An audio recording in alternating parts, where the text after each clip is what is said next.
రుణమాఫీకి కొర్రీలు ఎన్నో. Ration card ఆధారంగా కుటుంబం గుర్తింపు, ఒక కుటుంబంలో రైతులు ఎందరున్నా 2 లక్షలే రుణమాఫీ, పీఎం కిసాన్ నిబంధనలు వర్తింపు, కొట్టివేతలన్నీ పోతే సగం మందికైనా ప్రయోజనం దక్కేనా? అవు మరి, ఈ కొట్టివేతలన్నీ కొర్రీలల్లా సగం మందిని తీసేస్తే అసలు సగం మంది కన్నా ఈ రైతు రుణమాఫీ దక్కుతుందా? దాదాపు 35,000 కోట్ల పైసలు కావాలి. ఆ 35,000 కోట్లల్లా నేను 20,000 కోట్లన్నా, కాకపోతే 17 నుంచి 18,000 కోట్ల కూడా రైతు రుణమాఫీ చేసే సందర్భాలు ఇక్కడ కనబడతలేవు. ఎందుకంటే వీళ్ళు పెట్టిన కొర్రీలను చూసి. ఇన్ని కొర్రీలు పెడితే రైతులకు రుణమాఫీ ఎట్లా అందుతుంది అనేది ఒకసారి ఆలోచన చెయ్యాలి. ఇక 2 లక్షల రుణమాఫీ కన్నా ఎక్కువగా ఉన్న రుణాన్ని రైతులే చెల్లించాలట, తర్వాతే ఖాతాలో డబ్బులు వేస్తారట. ఫర్ సపోజు రుణం అక్కడ 2,50,000 ఉందనుకోండి. ఆ 2,50,000 ఉంటే 50,000 ముందుగాల కట్టాలి. మీరు 50,000 ముందుగాల కట్టిన తర్వాతనే ఆ 2 లక్షలు అందులోకి పోతాయి అన్నట్టు. ఇప్పుడు కట్టలేకనే కదా, అంత కట్టాల్సిన పరిస్థితే ఉంటే అంత కట్టుకుంటే రైతులు బ్యాంకు వాళ్ళు వచ్చి ల్యాండ్లు వాళ్ళ భూములు ఏవైతే ఉంటాయో కబ్జా పెట్టంగా, వాళ్ళ భూములల్లో ఎర్ర జెండాలు వాతంగా ఇది ప్రభుత్వ ఆధీనం అని చెప్పేసి బ్యాంకు వాళ్ళు మొత్తం మీద భూములల్లో అట్లా వేయంగా వాళ్ళు ఎందుకు ఊకుంటారు చెప్పురి రైతులు? ఒకవేళ కట్టగలిగే పరిస్థితే ఉంటే ఈ రైతు రుణమాఫీ కోసం ఇలా రైతులు ఎదురు చూసేటోళ్ళు కాదు కదా. గిట్ల మధ్యలో వచ్చి ఓట్ల కోసం తాటాకు సప్పులు వేసుకుంటే బొచ్చల ఓట్లు రాలిపించుకునేటోళ్ళు వచ్చి ముచ్చట్లు చెప్తే నమ్మి మోసపోరు కదా. మేము రుణమాఫీ చేస్తాం, రైతు భరోసా ఇస్తామంటే ఒకవేళ వాళ్ళు కట్టగలిగే పరిస్థితులలో ఉన్నట్లయితే వీళ్ళు దీనికి ఎందుకు ఆశపడతారు చెప్పుండ్రి? ముందుగానే కట్టమంటే 7 కేలు వస్తాయి వాళ్ళకు. 2,50,000 నాకు ఉంటే ఆ 2 లక్షలు మాఫీ కావాలనంటే ఈ మీద ఉన్న 50,000 నేను ముందుగానే కట్టాలన్నమాట. అట్లా అల్లనే దింపుదామని చూసిరు కానీ మొత్తం మీద ఆ 50,000 ముందుగాల కట్టే పరిస్థితే ఉంటే వాళ్ళు మిత్తే కట్టుకుందరు కదా. మిత్తి కట్టుకొని రేన్ వాళ్ళు చేయించుకుందరు కదా.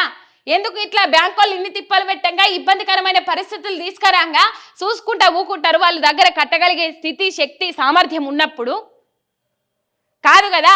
మొత్తం మీద ఇక చూడుండ్రి, తర్వాతే ఖాతాలోకి డబ్బులు వేస్తారట. అనర్హులకు రుణమాఫీ అయితే తిరిగి రికవరీ. మొత్తం మీద అనర్హులే అంటే వేరే ముచ్చట్లు ఏవైతే ఉంటాయి, వేరే రైతు రుణమాఫీ కాకుండా, రైతు రుణాలు కాకుండా వేరే అంశాల మీద లోన్లు తీసుకున్న వాళ్ళు ఎవరైతే ఉంటారో, వ్యవసాయానికి సంబంధించి కాకుండా వేరే రుణాలు ఎవరైతే తీసుకుంటారో వాళ్ళకు రుణమాఫీ అయితే మళ్ళీ రికవరీ చేస్తారట. ఇక బంగారం కుదువబెట్టి పంట రుణాలకు వర్తించదు, బంగారం కుదువబెట్టిన పంట రుణాలకు కూడా వర్తించదట. 29 అంశాలపై బ్యాంకుల నుంచి వివరాల సేకరణ, మార్గదర్శకాలు విడుదల చేసిన రాష్ట్ర ప్రభుత్వం. సందేహాలు ఎన్నో, మార్గదర్శకాలతో మరింత గందరగోళం. కొన్నేళ్లుగా కొత్త రేషన్ కార్డులు లేవు, కొత్తవి ఇవ్వకుండానే మాఫీ చేస్తారా? అట్లయితే లక్షల కుటుంబాలు అనర్హత అని చెప్పేసి ఇక్కడ వార్త చూస్తా ఉన్నాం. చూసినాం మనం, కొన్నేళ్లుగా కొత్త రేషన్ కార్డులు అయితే లేవు. ఆ రేషన్ కార్డులు ఇచ్చిన తర్వాతనే మీరు మెయిన్ రేషన్ కార్డు ప్రామాణికం అన్నారు. ఆహా, మీరు రేషన్ కార్డు మీరు మేనిఫెస్టోలో పెట్టుకున్నారు, అధికారంలోకి వచ్చిన ఎంబటే కొత్త రేషన్ కార్డులు జారీ చేస్తామని చెప్పిర్రు. ఇప్పుడు మీరు అన్నిటికీ రేషన్ కార్డు ప్రామాణికంగా తీసుకోవాలి, అన్నిటికీ రేషన్ కార్డు లేదు అని చెప్పేసి సాకు చెప్పాలి. కాబట్టి ముందుగాల రేషన్ కార్డులు ఇచ్చిన పాపాన ఓలేదు అని చెప్పేసి ఇక్కడొకటైతే క్లియర్ కట్గా తెలుస్తా ఉన్నది, కూడా అర్థమవుతా ఉన్నది. మీరు రేషన్ కార్డులు ఇయ్యనిది ఎందుకే? రేపు కళ్యాణ లక్ష్మి రేషన్ కార్డు అంటారు, రైతు బంధుకు రేషన్ కార్డు అంటారు, లేకపోతే ఇంకా ఏవైతే పథకాలు ఉన్నాయో ప్రతిష్టాత్మకంగా ఇందిరమ్మ ఇండ్లకు రేషన్ కార్డు అంటారు. ఇట్లా అన్నిటినీ రేషన్ కార్డుతో ముడిపెడితే దాదాపు కొన్ని లక్షల కుటుంబాలు ఎగిరిపోతాయి. ఎందుకంటే కొన్నేళ్ల సంది రేషన్ కార్డులు లేవు కాబట్టి. ఒక రైతు రుణమాఫీకే కాదు, ఇప్పుడు రైతు రుణమాఫీ ఆ తెర మీదకి తీసుకొచ్చిండ్రు, మిగతా 6 గ్యారంటీల ముచ్చట మర్చిపోయినరు.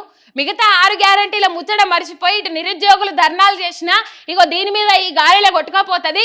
ఆ ప్రజలు ఆ 6 గ్యారంటీల గురించి మాట్లాడడానికి అవకాశం ఉండదు కాబట్టి చేసుకోండి, ఎంతసేపు ధర్నాలు చేసుకుంటారో చేసుకోండి, ఎంతగానో అది చేస్తారో చేసుకోండి, మాకే నయం అవుతుంది, మాకే ప్లస్ అవుతుంది అని చెప్పేసి ఊకుంటున్న సందర్భాలు కనబడతా ఉన్నాయి. గట్లడే అనుకుంటున్నాడేమో రేవంత్ రెడ్డి అనే అనుమానాలు కూడా వస్తూ ఉన్నాయి.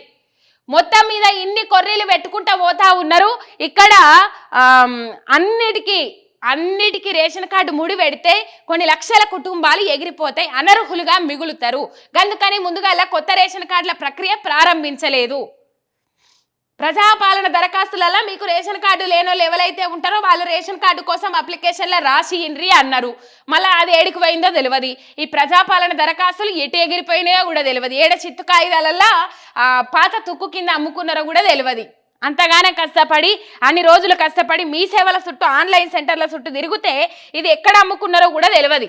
మొత్తం మీద పీఎం కిసాన్ నిబంధనలు అనర్హులుగా రిటైర్డ్ ప్రస్తుత ప్రభుత్వ ఉద్యోగులు, రాజ్యాంగబద్ధ పదవుల్లో ఉన్న వారికి వర్తించదు. డాక్టర్లు, న్యాయవాదులు, ఇంజనీర్లు, ఐటీ చెల్లింపుదారులు రుణమాఫీకి దూరమే అని చెప్పేసి ఇవి పీఎం కిసాన్ గైడ్ లైన్స్. ఇవి కూడా ఇక్కడ పాటిస్తారు. ఇక ప్రభుత్వ ఉద్యోగులకు రుణమాఫీ లేనట్టే. Ration card link PM Kisan నిబంధనలు వర్తింపే కారణం 7 లక్షల కుటుంబాలకు నష్టం అని చెప్పేసి ఇక్కడ వార్త కనబడతా ఉన్నది. సరే, ప్రభుత్వ ఉద్యోగులను తీసుకోకపోతే తీసుకుపోయినరేమో తెలియదు, కానీ మొత్తం మీద ప్రభుత్వ ఉద్యోగులు ఒక రేషన్ కార్డు మీద ఇప్పుడు వాళ్ళ అమ్మ నాయన తీసుకొచ్చుకొని ఉంటారు రుణం. ఈ ప్రభుత్వ ఉద్యోగి ఎక్కడనన్నా ఆ పట్టణాలలో పోయి బతుకుతా ఉంటాడు.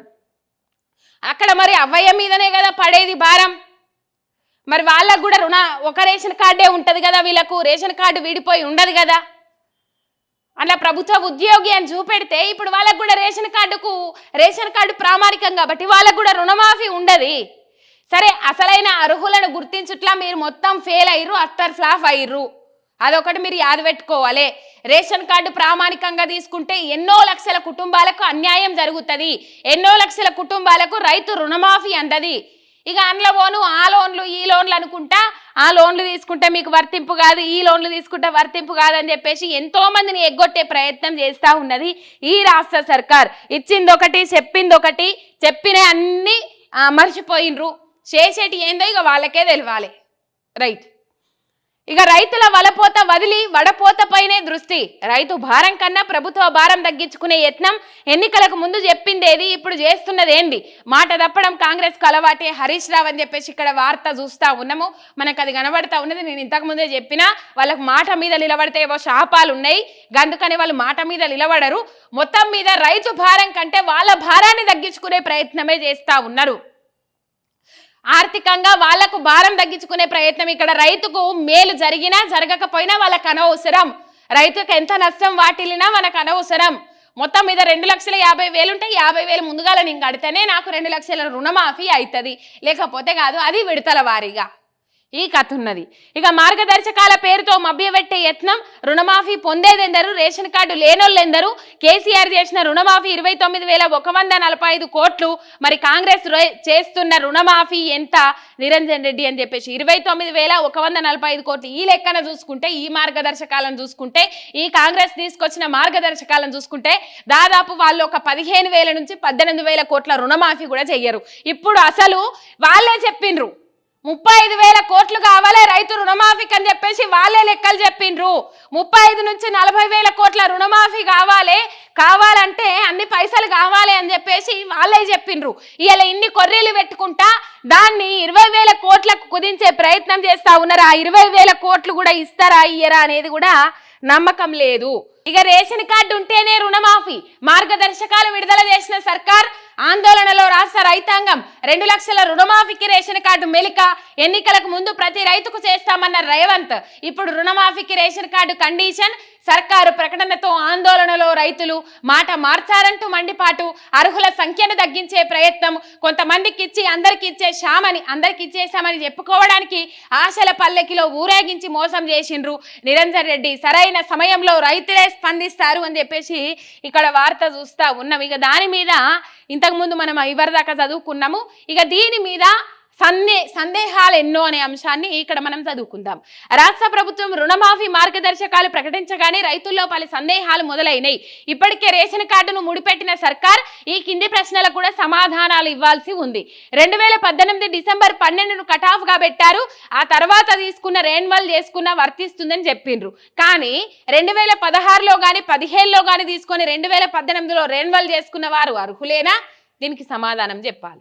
ఇక 2018కి ముందు క్రాప్ లోన్ తీసుకుని ప్రభుత్వం రుణమాఫీ చేస్తున్న ఆశతో చెల్లించే డబ్బులు లేక కొందరు రుణం చెల్లించలేదు. వారి రుణాలు మాఫీ అవుతాయా? ఒకటి. ఇక ఒక ఇంట్లో తండ్రి పేరిట క్రాప్ లోన్ ఉంది. ఇప్పుడు ఆ భూమి కుమారుల పేరు మీదకు బదిలీ అయింది. వారికి రుణమాఫీ అవుతుందా లేదా? ఇది చెప్పాలిగా. రేషన్ కార్డు ఒక రైతు రుణం తీసుకున్నాడు. ఆయన మరణాంతరం భూమి కుమారుల పేరు మీదకు బదిలీ అయింది. కానీ కుమారుల రేషన్ కార్డు లేదు. వారికి రుణమాఫీ వర్తిస్తుందా లేదా? ఇక ఈ కథలు అన్నీ ఉన్నాయి. మొత్తం మీద వీటికన్నిటికి సమాధానం చెప్పాలి. గతంలో కుటుంబం ఉమ్మడిగా ఉన్నప్పుడు లోన్ తీసుకున్నారు. ఇప్పుడు వారు ఎవరికి వారుగా ఉంటున్నారు. భూమి కూడా పంచేసుకున్నారు. అలాంటప్పుడు ఉమ్మడి కుటుంబంగా ఉన్నప్పటికీ రేషన్ కార్డును పరిగణలోకి తీసుకుంటారా లేదా? ఇక మీరు కట్ ఆఫ్ డేట్ పెట్టిన రోజుల్లో రుణం తీసుకొని చెల్లించేసిన వారి పరిస్థితి ఏంటి అనేది ఇక్కడ ఒక కథ ఉన్నది. ఇక మొత్తం మీద వాటికి అన్నిటికీ సమాధానాలు చెప్పాలి.